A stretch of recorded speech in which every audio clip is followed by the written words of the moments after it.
Jeff, how's practice today? It was good. It was a beautiful day. Our kids were really sharp. We've got a lot to get better at. We know we got a lot to clean up, but we like our football team. We like the adversity we've been through. It's just good for you. And I made the joke yesterday. I know I'm an old high school football coach, but non-district's almost over. And when you're a high school football coach, you go schedule the toughest teams you can play in non-district because you want to be ready for the games that count, right? And I know all games count, but these two have really prepared us, and we know the next team we're about to play is going to give us as great a test as we faced so far this year. What's the energy overall in this building like, getting ready to face the Horns? Like it always is. I mean, our guys show up every day. I mean, it's about the brand. It's not about an opponent. It's not. You can't continue to get better if you're that emotional.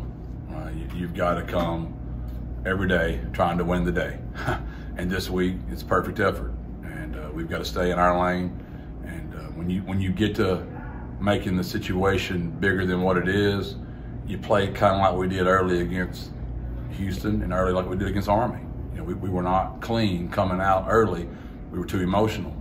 We were too jacked up.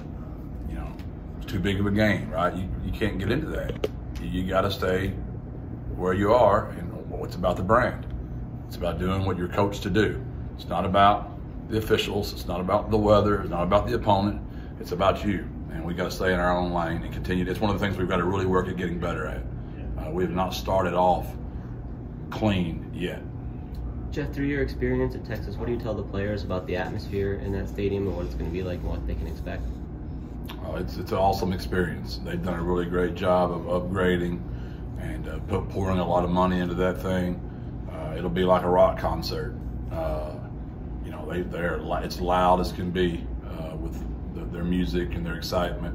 And our guys had to do a really good job of communicating by hand signal or by lip reading, however you want to communicate when you can't hear.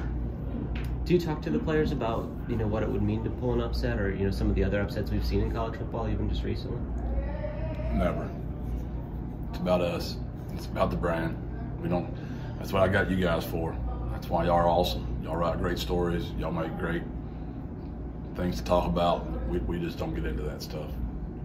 As you prepare for the offense, kind of uncertainty around the quarterback position, how much do you guys prepare for the possibility of Roschon Johnson running the Wildcat? They've done it before, so they did it 16 times against K-State. Coach Sarkisian's a very good football coach. He will take whatever he's got and he'll use it. It'll be a very well-designed scheme, and they're a really hard outfit to stop. They've got one of the best play callers in the country, one of the best play designers, and they have some of the best players in the country. Therefore, you get to go battle the #1 team in the country. I would say they outplayed them on that day. Now, I understand the scoreboard doesn't say that, and that's what matters. But I would say they outplayed them. Do you have any connections to the current UT staff? I know you were there a few years ago, and there's probably been a lot of turnover since then. But is there anybody on that staff now that you're still close with? Oh yeah, that's just college football. I mean, it's just everybody. They move. There's nobody. That's why I didn't ever want to do this. That's why I was a high school coach for 15 years at Gilmer, because I've got tons of friends in this business, but I bet out of my 500 college buddies that I still talk to, I have the wrong school on their name. I'm not kidding. I mean, I've still got Justin Stepp in there as the wide receiver coach at SMU.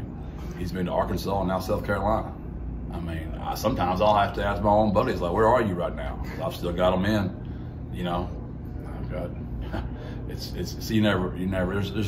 there's tons of connections on every staff.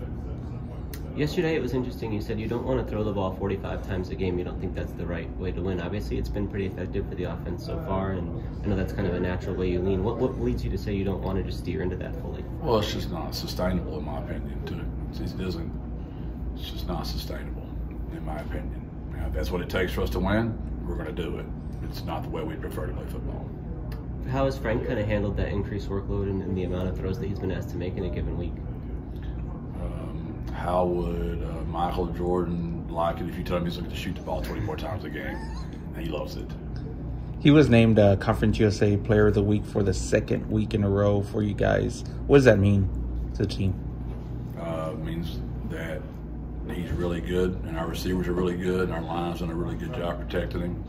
And it also, he'd be the first one to tell you the bull don't care, right? It's just trust the process, do your job. And, but yeah, I'm always happy for my guys to have success. It's what I've said since I've been here. When you win, there's enough for everybody. And when you lose, there's never enough for anyone. Has Frank had to adapt his play at all around some of the challenges you guys have had on the offensive line, just to be able to get the ball out quicker? Yeah, we all have. We all have, right? We've all been very conscious of that. We've tried. That's what coaching is. Coaching is helping your players be successful. And what do they do well, and what do they not do well, right? If Care Bear was counting on me to fix the lawnmower and get the yard done, we'd be in trouble, right? You got to keep the head coach in his sweet spot, which I don't really know what that is, but it's not fixing stuff. That's for dang sure. It's no different than coaching kids. I mean, what do they do well? Well, he's terrible at fixing the lawnmower. Let's don't ask him to fix the lawnmower. Let's ask him to freaking blow the garage out with all you got to do is flip a button and blow. I can do that, right? So that's my job, is I'm the leaf blower at the house. So I know I'm being extremely simplistic, but that's what coaching really is. And I know what y'all are thinking now. It's, hell, we pay him all that money just to do that. I can do that, right?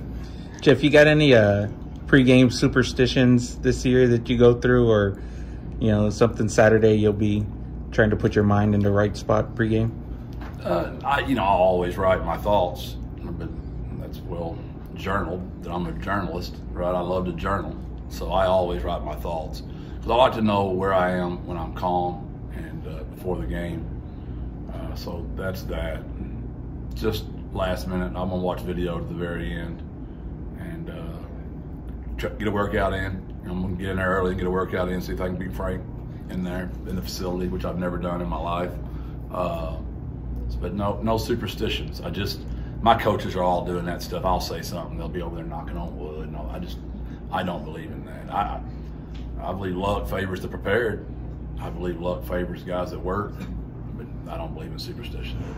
You mentioned a couple other places you talked to that Frank's 19-yard scramble, the one where he jumped through the air, was kind of a turning point for you guys. And what did that say about him, and what impact did that have on the game?